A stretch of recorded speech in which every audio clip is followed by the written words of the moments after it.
Hi everyone. Today we're going to wrap up our Chapter 4 section of Module 3, and then next time we'll start talking about some content in Chapter 6. So in this last section that we're covering for Chapter 4, we're going to talk about trends in periodic properties. So for instance, the atomic size of the representative elements does follow a trend. So we'll talk a little bit about that, as well as a couple of other trends. But first, there's something that we need to discuss, and that is valence electrons. So for the representative elements in groups 1A through 8A, so if we go back, remember that representative elements are in the first 2 columns and then the last 6 columns, and those are designated with a letter A.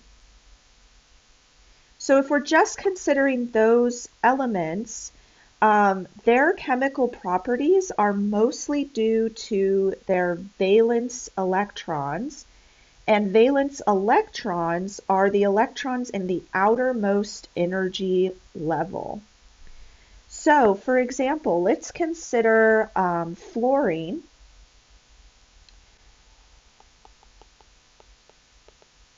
So fluorine is in group 7A, or we can also label that as 17.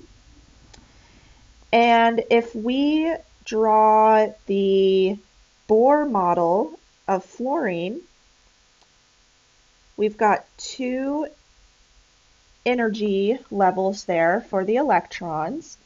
So we've got energy level 1 in the middle and energy level 2 on the outside. Now remember, fluorine is in row 2, so that makes sense. There's 2 energy levels.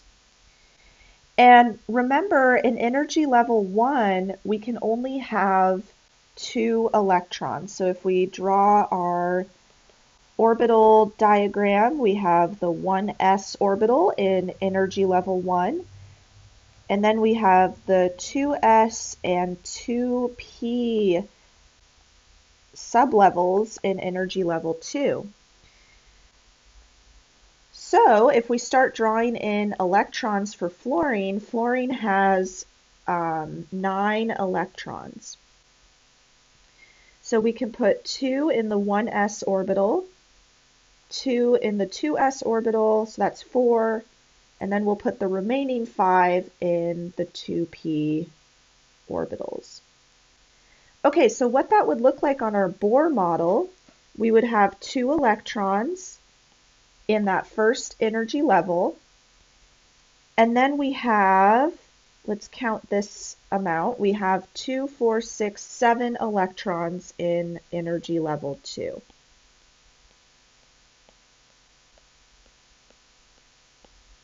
So earlier I mentioned that the Bohr model is not a complete picture of an atom, and now we can kind of see why, because we have 7 electrons in the second energy level, but we don't really know if those are in an s orbital or a p orbital.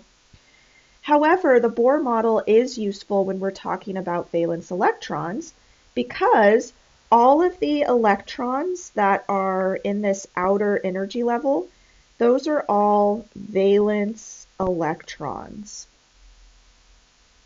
So fluorine has 7 valence electrons.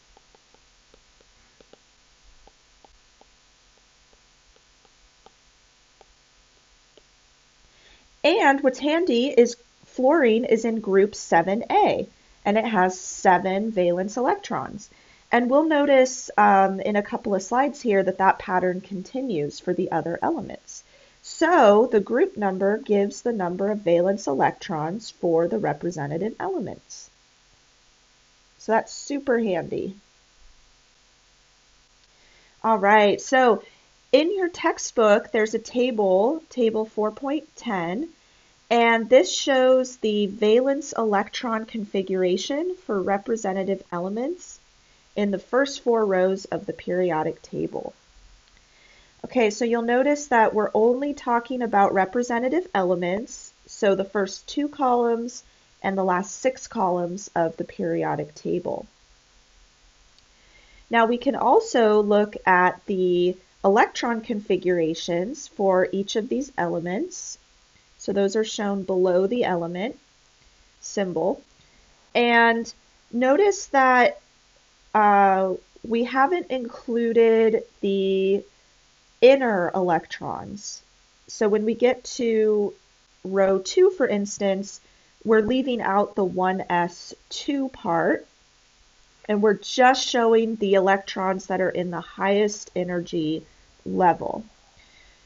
So for instance, let's focus on carbon.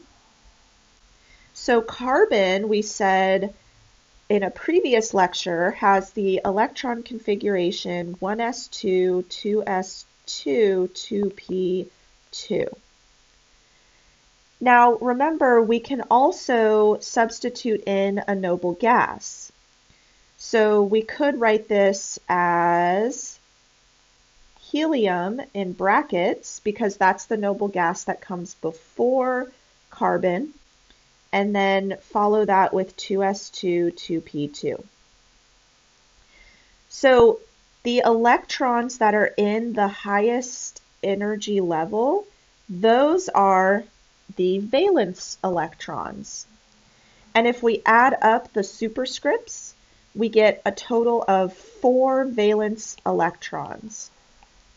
And notice that carbon is in group 4A, and it has 4 valence electrons. And so you can use this chart when you're trying to determine how many valence electrons something has. So you could use the electron configuration, or just go off of the group number. That's a lot easier.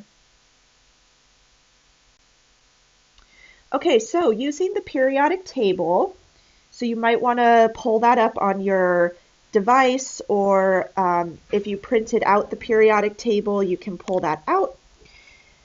So let's write the group number, the period number, so the row number, and the valence electron configuration for the following. Okay, so calcium. You'll want to look up calcium on the periodic table and then write its group number, its period number, and its electron configuration. And then do the same for lead. And if you want to pause the video first, you can, and then we'll go over it together.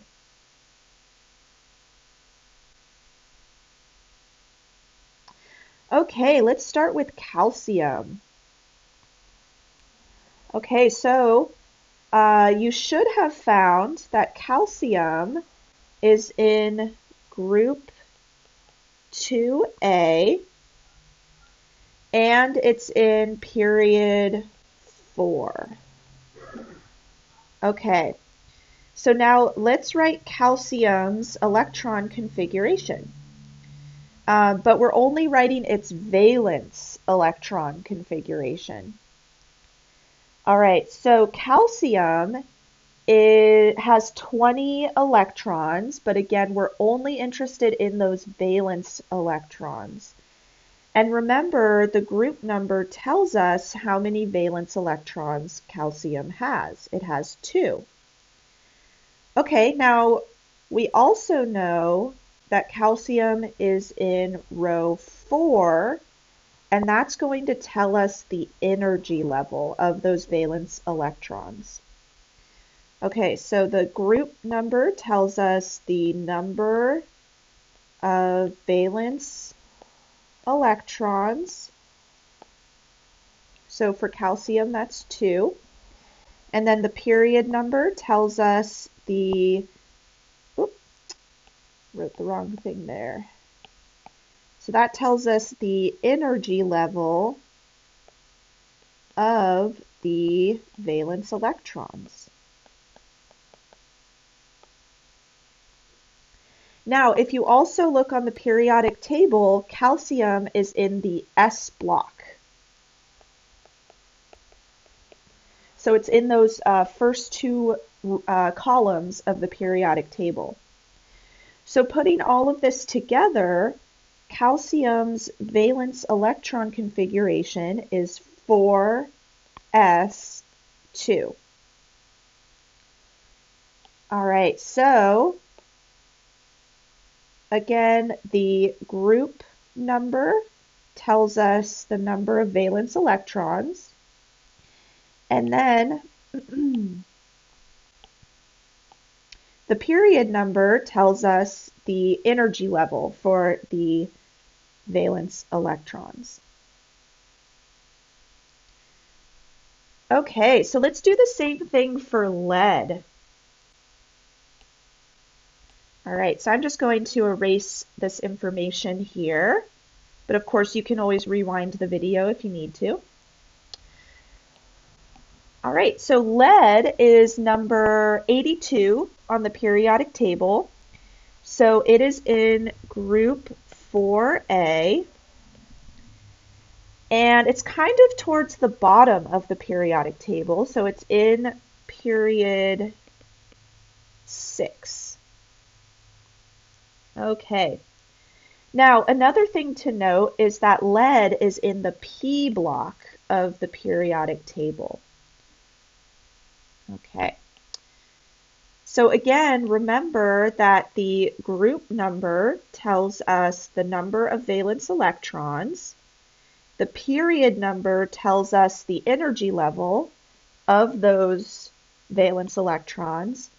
And then the P block tells us that we're going to have some electrons in an s orbital first before they start filling in the p orbital.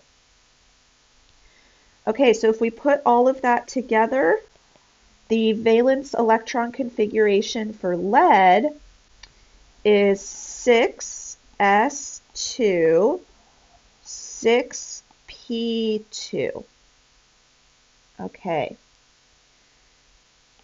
So again, we have our group number, which tells us the number of valence electrons. So that's the total. We've got 2 plus 2 is 4 valence electrons. And then we have the period number, which tells us the energy level. And then we can also see from the fact that this element is in the p block that we have to fill in the s orbital first before going on to the p orbital. Because remember, s is lower in energy than p, followed by d and f. So it's kind of like a little puzzle trying to figure these things out. Okay, and here's the solution slide if you need that later. So that brings us to something called Lewis symbols. So Lewis symbols represent the valence electrons as dots, and those dots are placed on sides of the symbol for an element. So down below you can see the Lewis symbols for magnesium. So magnesium is in group 2A, so it has 2 valence electrons. And you can see that you can arrange those really in any way you want, as long as they're on separate sides of the chemicals or the element symbol. So for instance, in this first example, there's 2 dots, which represent the 2 valence electrons. One is on top and one is off to the side. In the second option, one's on top, one's on bottom. And you can really just arrange these in any way as long as they're on separate sides. Now, what happens if you have 5, 6, 7, or 8 valence electrons? How do you arrange those? So let's kind of step through the period 2 elements, and we'll draw the Lewis symbols for each of those. So we've got lithium,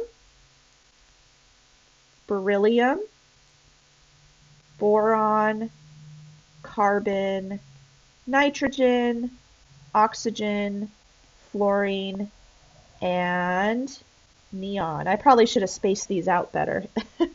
Actually, here, let me fix that really quickly. just to give ourselves a little bit more space to work with here.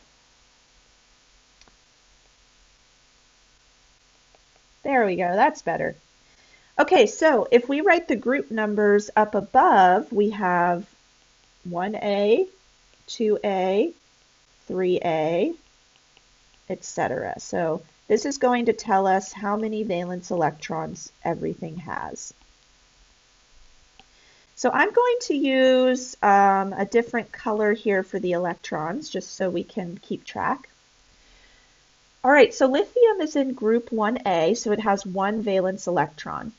So we can put that really anywhere around the element symbol. So we could put it on the top, to the left, to the right, or on the bottom. So I usually start at the top and kind of work my way around. So beryllium is in group 2A and has two valence electrons. So I'm going to draw two dots. Boron has 3. Carbon has 4. Now nitrogen has 5. So what do we do with that 5th dot? We're going to start pairing up the electrons. So I've got my 4 electrons, and then my 5th one is going to pair up with one of the other electrons. And it's okay if you pair it on the left, on the right, on the bottom. I just tend to kind of work my way around. All right, oxygen has 6. 1, 2, 3, 4, 5, 6. So now we have 2 pairs of electrons and then 2 unpaired electrons. Earlier we said fluorine has 7 valence electrons, which we can also tell from the group number. All right, so fluorine has 3 pairs of electrons and 1 unpaired electron. And then neon has 8.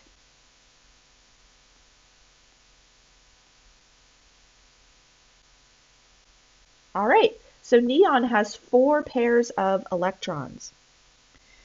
Okay, so remember these are all valence electrons. So these are the electrons in the highest energy level.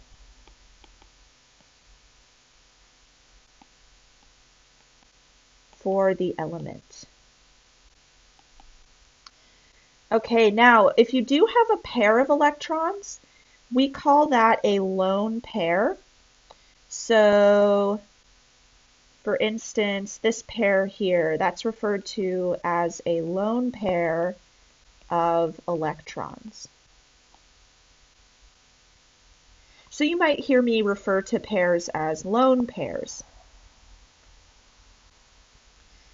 Okay. Now in your textbook there is a table showing what we just did, but this shows how to draw the Lewis symbols for rows 1 through 4. So one thing to note is helium. Helium's electrons are actually paired up instead of on separate sides. And that's because helium is completely filling in an s orbital, but also helium is particularly stable. So we want to show those electrons as paired to indicate that they're not going to, for instance, form a bond with another electron. Okay. So now we're finally getting to periodic trends. So now that we know about valence electrons, we can start talking about how those affect chemical properties. All right, so first we'll start with atomic size. So this is determined by the atom's atomic radius, which is the distance between the nucleus and the outermost electrons. So if we draw fluorine again, remember fluorine has 2 electrons in the middle and then 7 in the outer energy level. So the distance between the nucleus and that outermost energy level, that is the atomic radius. Now, atomic size will increase from top to bottom of the periodic table. So if you're going down a column of the periodic table, atomic size increases. So sometimes I like to just draw a generic periodic table where it's just a rectangle. And if we go down a column, the size increases. Now, the size is going to decrease within a period. So as we go across a row, the size decreases. Now, this is due to the increase in the number of protons in the nucleus. So we'll talk about that in a second. So here's a nice figure showing atomic size for different elements. And we're actually going to ignore the transition elements because they don't really follow a trend. So we're just looking at the representative elements here. So again, atomic size decreases as we move left to right, and it increases as we go from the top of the periodic table to the bottom. So let's go into why a little bit more. So what I'm going to do is draw the Bohr model for lithium.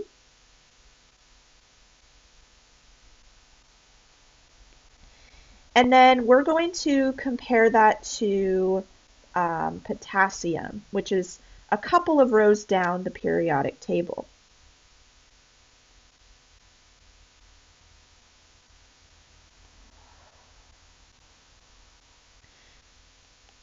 All right, so you can probably already see that potassium is a lot bigger than lithium. So lithium is in row 2, or period 2. Potassium is in row 4, or period 4. So lithium has 2 energy levels of electrons. Potassium has 4. So we can already see that potassium has so many more electrons, so it's just going to naturally be larger. Okay, so that makes sense. Going down a column, atomic size gets bigger because there's more electrons.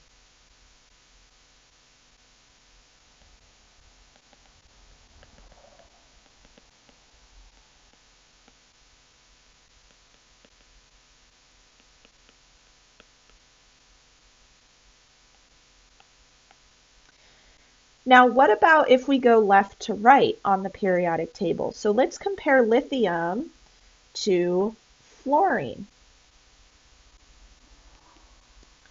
Okay, so fluorine is also in row 2, and it only has 2 energy levels. So let's see what else is maybe different here. So how many electrons does lithium have? So it has 3 electrons.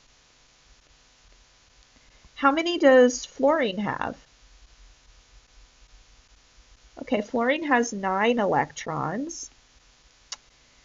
Okay, so fluorine has more electrons, so why isn't it bigger than lithium? Okay, so that doesn't make sense. What about the number of protons? So how many protons does lithium have? 3. And I'm just getting this from the atomic number if you're confused about where these numbers are coming from. What about fluorine? How many protons does fluorine have? It has 9 protons. Okay, so that makes a huge difference. Remember, all of the protons are right in the middle of the atom. So we have this huge positive charge in the middle of fluorine, whereas in the middle of lithium, we don't have that many protons, so it's not a huge positive charge. But having more protons in the nucleus is going to draw electrons in. So more protons means more attraction to electrons, and so that's going to decrease the atomic radius. So let's go back to that picture, and if we look at lithium versus fluorine, again you can see fluorine is a lot smaller than lithium, even though it has more electrons, and that's due to the fact that it also has more protons. So fluorine's protons are drawing electrons in. And then if we go down a column and compare lithium to potassium, potassium has more electron energy levels because it has more electrons, so that's going to make it larger than lithium. All right, so now let's talk about another atomic or periodic trend, ionization energy. So ionization energy is the energy required to remove one of the outermost electrons from an element or an atom. So for instance, if we have sodium, and let's say it's in its gaseous form, and then we apply some energy, we can actually remove an electron from sodium. Now, if we remove an electron from sodium, what ends up happening is we form something called an ion. So sodium is going to have an overall positive charge after it loses an electron. So I'm going to actually draw the Bohr model for sodium. So sodium has 11 electrons. So 2 of those electrons will be in energy level 1, and then 8 electrons are in energy level 2. And then there's just 1 lonely electron in energy level 3. And that's also shown down below in the orbital diagram. Now, if we apply some energy, we can actually remove that outer electron. So once we remove this outer electron, so it's going to disappear or go away somewhere else, we end up with just 2 energy levels. So we'll have 2 electrons in the middle, 8 on the outside. 1, 2, 3, 4, 5, 6, 7, 8. And then plus our electron that left. And that's shown down below. So as the distance from the nucleus to the valence electrons increases, the ionization energy decreases. So what that means is, let's say we had a really large atom, like potassium. Potassium has 4 energy levels for its electrons. So the outermost electron for potassium would be really far away from the nucleus. So it doesn't really have an attraction to the nucleus because it's so far away. So it's going to be really easy to take away an electron from potassium compared to sodium, for instance. Also, the ionization energy is really low for metals, so that means it doesn't take much energy to remove an electron from a metal. However, the ionization energy is really high for nonmetals. So nonmetals want to keep their electrons. So it's going to take a lot of energy to remove an electron from a nonmetal. Okay.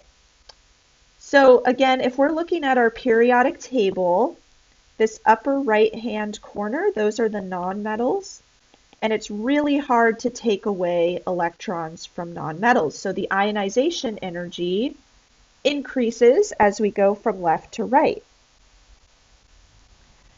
Ionization energy will decrease going down a column, however, because the distance between the nucleus and the valence electron is increasing, which decreases the attraction of the electron to the nucleus. All right. Now, another way to think about this, if we compare, for instance, lithium, which has 3 electrons, to fluorine, which has 9,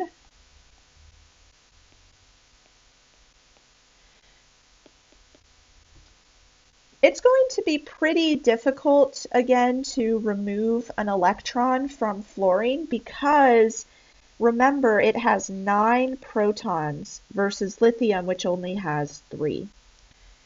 So with those 9 positive charges in the center of fluorine, the electrons are super attracted to the nucleus. So they don't want to leave. But lithium, with only 3 protons, that electron isn't that attracted to the nucleus, so it can leave. But also, another thing to keep in mind, all elements want to be stable like a noble gas. So really, lithium and fluorine are both trying to become like helium, which is the noble gas, or either helium or neon, which are the 2 noble gases before and after these elements. So if lithium loses an electron, it ends up with only 2 electrons. And that is the same as helium. However, if fluorine wanted to become like helium, it would have to lose 7 electrons, and that's a lot of electrons to lose. Another option is fluorine can gain an electron and become like neon. So we'll talk more about this later, but just something to keep in mind that all elements want to be stable like a noble gas. Okay, so the next thing we're going to talk about is metallic character, and then we'll call it a day. So an element with metallic character is an element that loses valence electrons easily. So this is a really easy trend to remember because we know that metals are on the left side of the periodic table, nonmetals are on the right side.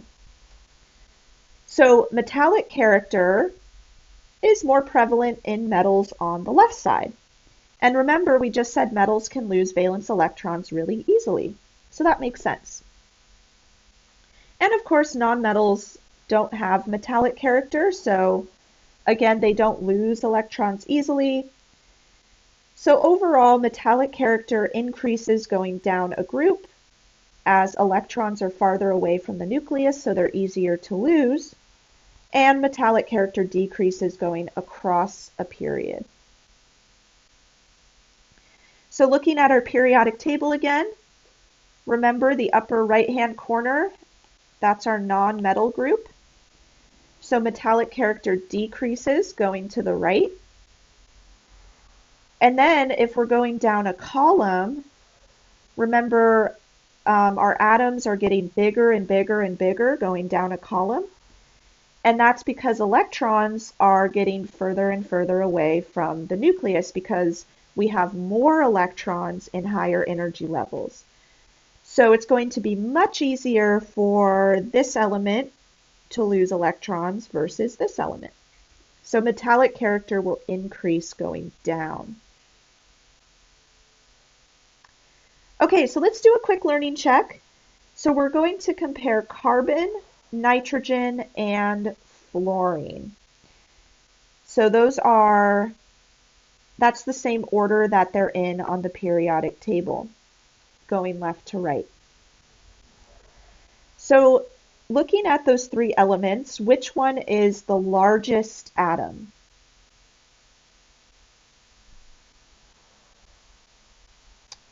So remember, atomic size decreases across a row, so left to right. So which element is the largest? Carbon. Now, which would have the highest ionization energy?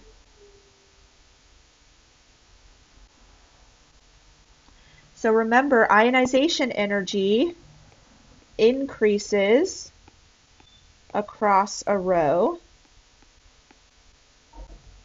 So which would have the highest ionization energy? Fluorine. And then which element belongs to group 5A? Well, there's only one left, right? Nitrogen. So I'll try to post some flashcards for these periodic trends to help you remember them. And then here's another learning check that I'll let you do on your own. You're going to complete each of the following statements with decreases or increases. So you can kind of test yourself, and then the solution slide is on the next slide. All right, so we wrapped up our Chapter 4 section for Module 3. So we talked about electron energy levels. We talked about valence electrons. We talked about periodic trends. And now we're going to go on to some content from Chapter 6. So I will see you in the next video.